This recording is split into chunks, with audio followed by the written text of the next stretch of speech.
आज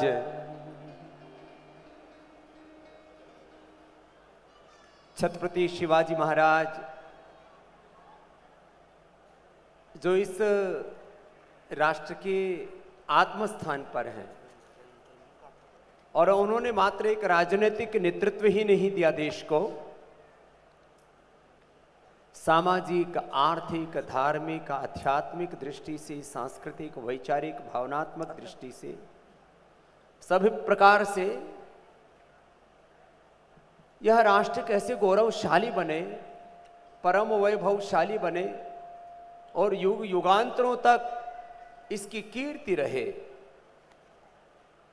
जो 350 वर्ष पूर्व प्रचंड पुरुषार्थ छत्रपति शिवाजी महाराज द्वारा किया गया, वैसे ही पुरुषार्थ हम 100 करोड़ से अधिक सनातन धर्मियों को करना है। उसके लिए पूज्य महाराज श्री आपको छत्रपति शिवाजी महाराज जी का चरित्र श्रवण करवा रहे और हम सबको प्रतिबद्ध होना है कि जब एक वीर बालक, जब एक ऋषियों का वंशधर अपने विकल्प रहित संकल्प, अखंड प्रचंड पुरुषार्थ और राजभोर के योग सत्र में मैं कह रहा था, विकल्प रहित संकल्प, अखंड प्रचंड पुरुषार्थ और पराक्रम के, पुरुषार्थ के साथ मैंने पराक्रम शब्द इसलिए जोड़ा, कई बार पुरुषार्थ को खाली मेहनत तक सीमित कर देते हैं लोग, पुरुषार्थ में पराक्रम अंतर्निहित सत्य है। तो ऐसे एक महानायक, एक महापुरुष हम सबके सामने जिनका एक बहुत बड़ा विराट चरित्र है, और उन महापुरुष के चरित्र को और उनके एक एक सद्गुण को पूज्य महाराज श्री अलग अलग कथानकों के माध्यम से, प्रसंगों के माध्यम से, शास्त्रीय संदर्भों के माध्यम से, ऐतिहासिक संदर्भों के माध्यम से, और खाली उसकी एक वैचारिकी ही नहीं प्रस्तुत कर रहे। सबसे बड़ी बात होती है किसी भी कार्य में उसका करना, उसका होना, उसको जीना। तो मैं आश्वस्त हूं, जैसे पूज्य जीजा माता ने जो संस्कार वीर बालक छत्रपति शिवा को दिए, जो जीजाबाई ने, जीजाऊ ने, जीजा माता ने जो संस्कार, जो स्वाभिमान, जो शौर्य, जो वीरता, जो पराक्रम छत्रपति शिवाजी महाराज जी को दिए, जो संस्कार संप्रेषित किया माता अंजनी ने आंजनेय को, हनुमान जी को, जो संस्कार यशोदा माता ने बालकृष्ण भगवान में संप्रेषित किए, जो संस्कार सुमित्रा माता ने मर्यादा पुरुषोत्तम श्याम जी को दिए, और जो स्वाभिमान, शौर्य, वीरता, पराक्रम और अपने धर्म के लिए अपना सर्वस्व आहूत करने का स्वाभिमान जो पूज्य गुजरी देवी माता ने गुरु गोविंद सिंह जी को दिए, जो संस्कार मदालसा माता ने दिए, उन सारी माताओं की भूमिका हमारे पूज्य महाराज श्री निभा रहे हैं कि वो संस्कार हम सब बालकों में संप्रेषित है। और माता यशोदा की तरह, माता कौशल्या की तरह, माता अंजनी की तरह, माता जीजाबाई की तरह, माता गुजरी देवी की तरह, माता मदालसा की तरह देश की सब माताएं बने, और हम सब उन माताओं की संतानें एक क्षण के लिए भी अपने भीतर ग्लानि को, निस्तेजता को, आत्मविस्मृति को न आने दें। और ये संस्कार मैंने पतंजलि गुरुकुलम के बालकों को, जब 2-3 साल के बालक यहां प्रवेश करते हैं तब भी कहे थे, और यहां पतंजलि गुरुकुलम के बालक बालिकाओं के साथ आचार्य कुलम के हमारे ऋषि कुमारों से लेकर के, हमारी ब्रह्मवादिनी बेटियों से लेकर के पतंजलि विश्वविद्यालय, आयुर्वेद कॉलेज, BNYS, ये तो शिक्षा संस्थानों के हमारे वो बालक और बालिकाएं हैं, संगठन से जुड़े हुए, जिन्होंने पिछले 20, 22, 25 वर्षों से अहर्निश पुरुषार्थ करके योग, आयुर्वेद और स्वदेशी के इस आंदोलन को एक वैश्विक प्रतिष्ठा दिलाई। और अब शिक्षा की गुलामी, चिकित्सा की गुलामी और सबसे खतरनाक गुलामी होती है वैचारिक सांस्कृतिक गुलामी। उससे देश को मुक्ति दिलाने के लिए पतंजलि, योग समिति, भारत स्वाभिमान युवा भारत आदि सभी संगठनों के कार्यकर्ता भाई बहनों ने बहुत बड़ा पुरुषार्थ किया है, वो भी यहां पर समुपस्थित है। एक बार सबका बहुत बहुत अभिनंदन। और शून्य से यात्रा शुरू हुई हरिद्वार में आज से 35 वर्ष पहले, 33, 34, 35 वर्ष पहले जो यात्रा शुरू हुई, और तब शून्य से ये सारा सृजन प्रारंभ हुआ। इसमें लोगों ने 1 रुपए से लेकर 11 रुपए से लेकर के, किसी ने फिर जैसे जैसे लोगों का सामर्थ्य बढ़ा, लोगों का विश्वास बढ़ा, 1 लाख, 5 लाख, 11 लाख, और लोगों ने अपने अपने आहुतियां दी। पूरे विश्व के ज्ञात इतिहास में जितने अल्पकाल खंड में ये इतना बड़ा सनातन धर्म की सेवा का अनुष्ठान महायज्ञ आगे बढ़ा है, उतना दूसरा कोई उदाहरण देखने को नहीं मिलता। वो सारे हमारे सदस्य भी यहां पर हैं, उनका भी एक बार बहुत बहुत अभिनंदन है। हमें यहां रुकना नहीं है, अभी यात्रा बहुत आगे की। हम तो चरैवेती के उद्घोषक और उपासक पूज्य महाराज श्री जिस तरह से हमें अपने स्वयं से, अपनी निजता से जोड़ रहे हैं और प्रतिपल हमें प्रेरणाएं देकर के अपने अपने स्वधर्म के लिए, राष्ट्र धर्म के लिए हमें आंदोलित कर रहे हैं,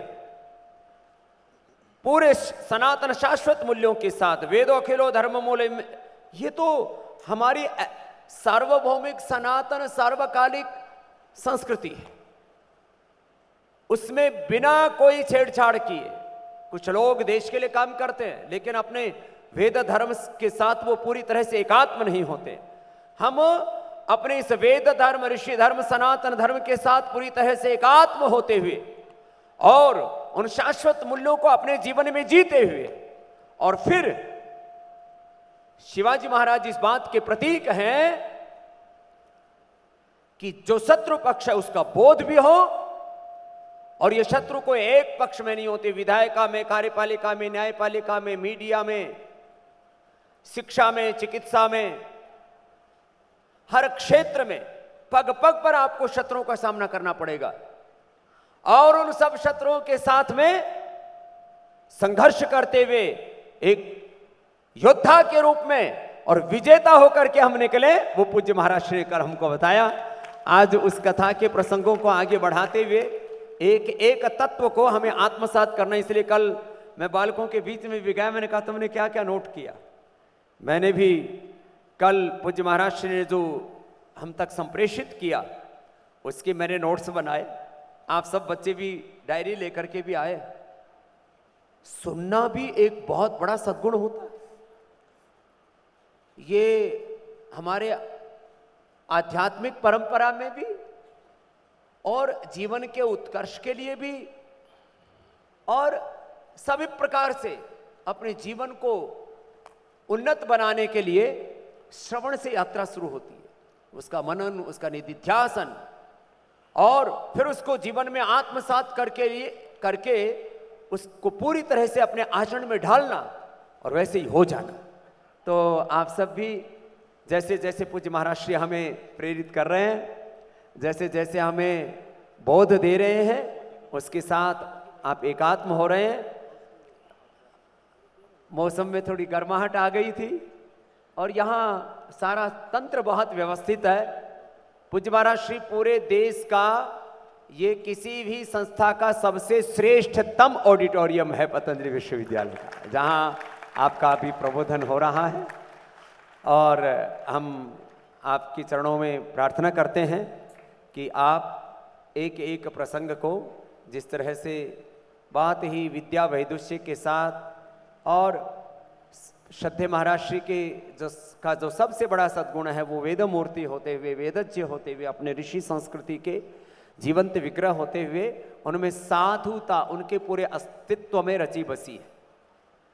जो एक साधु पुरुष का जीवन होता है और उसके मुख से फिर निकला हुआ एक एक शब्द हमारे हृदय तक, हमारी बुद्धि तक, हमारी आत्मा तक पहुंचता है। तो पूज्य महाराज श्री की साधुता को, उनके प्रेम करुणा वात्सल्य को, और जो उनका सपना है भारत माता को लेकर के कि राष्ट्र में एक बहुत बड़ा दिव्य नेतृत्व तैयार हो, और उसी के लिए आप सबको अपने भावों को संप्रेषित कर रहे पूज्य महाराज श्री के चरणों में पुनः प्रार्थना करते हुए एक बार पुनः पूरे पतंजलि योगपीठ परिवार की ओर से और पूरे 100 करोड़ से अधिक सनातन धर्मियों की ओर से आपको प्रणाम करते हुए आप आगे हम सबको संबोधित करें। पूरा राष्ट्र आपको सुन रहा है। आपके चरणों में बहुत बहुत पुनः प्रणाम। बोलो भारत माता की जय। ओ जयतु छत्रपति शिवाजी राजा भारत माता जय हो। जयतु छत्रपति शिवाजी राजा भारत माता जय हो। भारत के संतों की जय हो, राष्ट्र धर्म की जय हो। भारत के संतों की जय हो, राष्ट्र धर्म की जय हो। भारत के संतों की जय हो, राष्ट्र धर्म की जय हो। भारत के संतों की जय हो, राष्ट्र धर्म की जय हो। जयतु छत्रपति शिवाजी राजा भारत माता जय हो। जयतु छत्रपति शिवाजी राजा भारत माता जय हो। भारत के संतों की जय हो, राष्ट्र धर्म की जय हो। भारत के संतों की जय हो, राष्ट्र धर्म की जय हो। जयतु छत्रपति शिवाजी राजा भारत माता जय हो। जयतु छत्रपति शिवाजी राजा भारत माता जय हो। जयतु छत्रपति शिवाजी राजा भारत माता जय हो। जयतु छत्रपति शिवाजी राजा भारत माता जय हो। भारत के संतों की जय हो, राष्ट्र धर्म की जय हो। भारत के संतों की जय हो, राष्ट्र धर्म की जय हो। भारत के संतों की जय हो, राष्ट्र धर्म की जय हो। भारत के संतों की जय हो, राष्ट्र धर्म की जय हो। जयतु छत्रपति शिवाजी राजा भारत माता जय हो। जयतु छत्रपति शिवाजी राजा भारत माता जय हो। भारत के संतों की जय हो, राष्ट्र धर्म की जय हो। भारत के संतों की जय हो, राष्ट्र धर्म की जय हो। भारत के संतों की जय हो, राष्ट्र धर्म की जय हो। भारत के संतों की जय हो, राष्ट्र धर्म की जय हो। भारत के संतों की जय हो, राष्ट्र धर्म की जय हो। भारत के संतों की जय हो, राष्ट्र धर्म की जय हो। राष्ट्र धर्म की जय हो।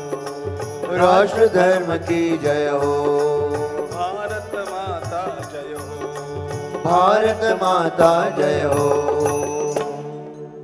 महाराज प्रौढ़ प्रताप पुरंदर क्षत्रिय कुलावतंस गो ब्राह्मण प्रतिपालक महाराजाधिराज छत्रपति शिवाजी महाराज की जय। छत्रपति शिवाजी महाराज की जय। छत्रपति शिवाजी महाराज की जय। गोपाल कृष्ण भगवान की जय। ज्ञानेश्वर महाराज की जय। प्रभु रामचंद्र भगवान की जय। गंगा माता की जय। गौ माता की जय। भारत माता की जय। वेदव्यास भगवान की जय। शुकदेव भगवान की जय। महर्षि वाल्मीकि भगवान की जय। देवर्षि नारद भगवान की जय। सब संतन की जय। नमः पार्वती पतये हर हर महादेव।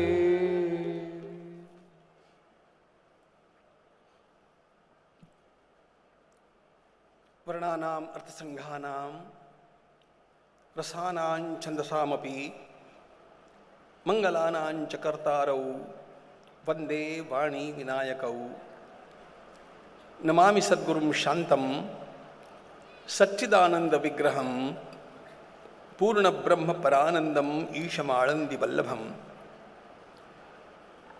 प्रपन्न पारिजाताय तोत्रवेत्रैकपाणये ज्ञानमुद्राय कृष्णाय गीतामृतदुहे नमः माधुर्यरसकल्लोलां शिवशक्त्यैकरूपिणीं अमृतानुभवार्थाय वन्दे ज्ञानेशनन्दिनीं यस्य वेदमयी वाणी यस्य देवमयी तनुः यस्य ब्रह्ममयी दृष्टिः स गुरुः पातु मां सदा आपदामपहर्तारं दातारं सर्वसंपदां लोकाभिरामं श्रीरामं भूयो भूयो नमाम्यहम् रत्नाकराधौतपदां हिमालयकिरीटिनीं ब्रह्मराजर्षिरत्नाढ्यां वन्दे भारतमातरम्।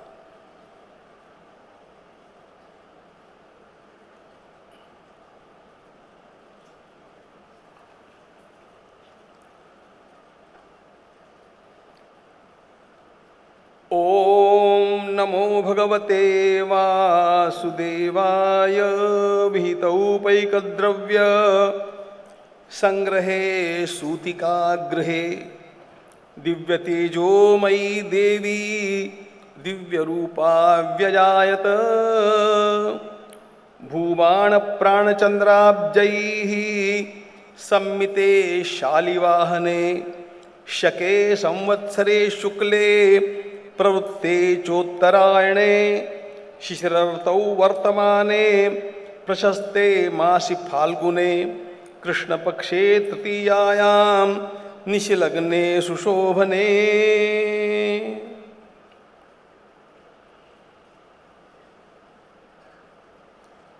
आनंदकंद परमात्मा के दिव्य अंश छत्रपति शिवाजी महाराज की कथा का निरूपण करते हुए कवींद्र परमानंद काशी के विद्वानों के समक्ष अपनी बात को रखते हुए छत्रपति शिवाजी महाराज के जन्म की तिथि प्रदान करते हैं। जिस ग्रंथ को लेकर के मैं बैठा हूं उस ग्रंथ के प्रकाशित होने तक, उस ग्रंथ के प्रकाश में आने तक छत्रपति शिवाजी महाराज के जन्म दिनांक को लेकर के, उनकी जन्म तिथि को लेकर के महाराष्ट्र में बहुत बड़ा घमासान था। ईसवीं सन 1627 या 1630 इस बात को लेकर के और तिथि को लेकर के भी इस ग्रंथ की प्रामाणिकता इतनी निस्संदेह कि इसके प्रकाश में आने के पश्चात सारे वादों का विराम हो गया। और यहां पर शालिवाहन शक सहित संपूर्ण पंचांग का वर्णन करते हुए कवींद्र परमानंद ने स्वयं उनके जन्म काल का वर्णन किया है। और सबसे बड़ी विशेषता इस अधिकृत ग्रंथ की यह है कि छत्रपति शिवाजी महाराज की बेला में, उनके समकालीन नहीं, उनकी सन्निधि में लिखा हुआ ग्रंथ है। इसके अंश स्वयं महाराज ने स्वयं सुने हैं और इसलिए इसके प्रकाशित होने के पश्चात सारे वादों का विराम हो गया।